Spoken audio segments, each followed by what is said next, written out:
नमस्कार दोस्तों, welcome to finance scholar.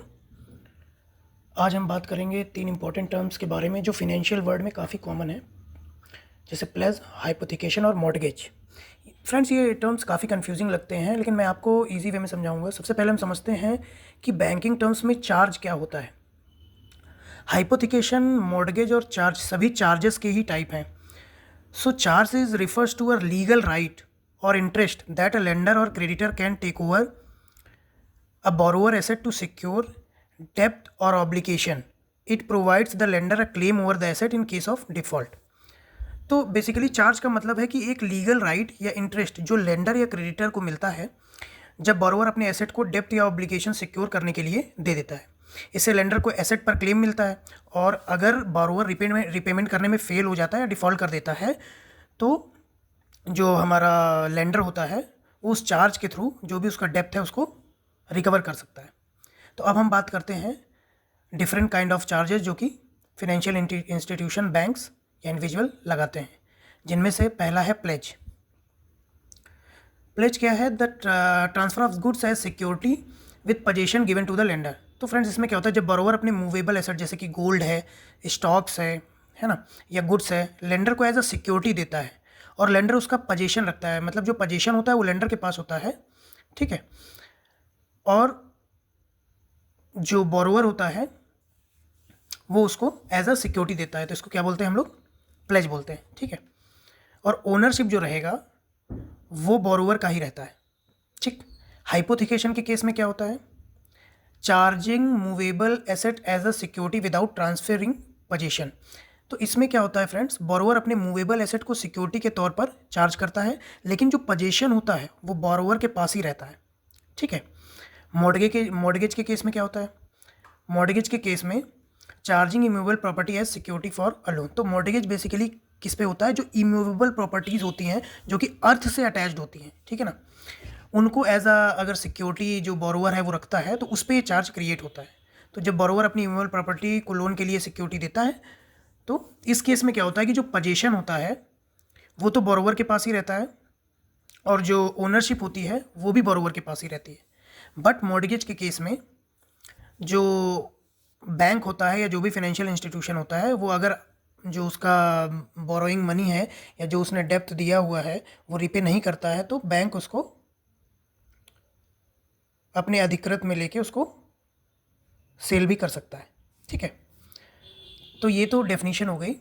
अब पोजीशन समझते हैं कि प्लेज के केस में देखो पोजीशन क्या होता है, लेंडर के पास होता है, ठीक है, और जो ओनरशिप होती है वो किसके पास होती है?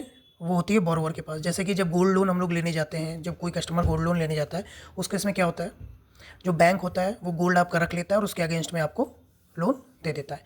तो गोल्ड क्या होता है? पोजीशन जो होगा वो लेंडर यानी कि बैंक के पास रहता है, बट ओनरशिप वो आपकी ही रहती है उस गोल्ड की।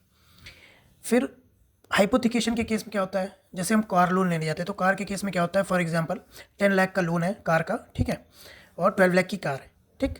तो जो कार का जो पोजीशन होगा वो तो बोरोवर के पास ही रहेगा, कार आप ही चलाओगे, ठीक है। लेकिन इस केस में क्या होता है कि अगर आप उसको टाइम पे उसका ईएमआई या नहीं जमा करते हो, है ना, या लोन में डिफ़ॉल्ट करते हो, तो बैंक जो है वो कार को जब्त करके उसको उसकी नीलामी या सेल भी कर सकता है। तो हाइपोथिकेशन के केस में क्या हो गया, जो ओनरशिप और पोजीशन ये दोनों किसके पास है? बोरोवर के पास। प्लेज के केस में क्या है, जो पोजीशन है वो लेंडर के पास है यानी कि जो पैसा दे रहा है, और ओनरशिप जो है वो बोरोवर के पास है। मॉर्टगेज के केस में क्या होता है, जब भी कोई प्रॉपर्टी के अगेंस्ट लोन देते हैं, है ना, या फिर कोई प्लांट एंड मशीनरी है जो कि फिक्स्ड है ना, उसके अगेंस्ट लोन देते हैं, उस केस में क्या होता है, जो प्रॉपर्टी या प्लांट एंड मशीनरी का जो पोजीशन होता है वो तो बोरोवर के पास होता है, ठीक है, और ओनरशिप भी बोरोवर के पास होती है। But in case of default bank उसको सेल कर सकता है ऑक्शन के थ्रू, ठीक है, इन केस ऑफ डिफ़ॉल्ट। अब कुछ एग्जांपल समझते हैं। पहले टाइप ऑफ एसेट क्या क्या होते हैं। प्लेज में आपका जैसे गोल्ड हो गया, ठीक है, आपके स्टॉक्स भी प्लेज होते हैं, स्टॉक प्लेज करके उसके अगेंस्ट लोन लेते हैं लोग, तो स्टॉक्स, ठीक है, गुड्स। इसके बाद आपका हाइपोथिकेशन में क्या होता है, जैसे आपका कार लोन हो गया, व्हीकल लोन जो भी आप लेते हो, या इन्वेंट्री के अगेंस्ट लोन देते हो, है ना, रिसीवेबल्स जो भी होते हैं, ट्रेड रिसीवेबल्स, उनके अगेंस्ट लोन लेते हो, ये सारा आपका होता है हाइपोथिकेशन। देन आपका आता है मॉर्गेज। मॉर्गेज में आपका है लैंड, हाउस, फैक्ट्री, है ना, उसके अगेंस्ट जो भी आप लोन लेते हो वो आपका मॉर्गेज करके मिलता है उस प्रॉपर्टी का। ठीक है, अब एग्जाम्पल समझते हैं। जैसे gold loan from a bank where gold is placed as security, है ना। तो इसमें क्या होता है, बैंक आपके गोल्ड को रख लेगा और लोन दे देगा। अगर आप रिपेमेंट नहीं करते हो तो बैंक गोल्ड बेचकर पैसा रिकवर करेगा।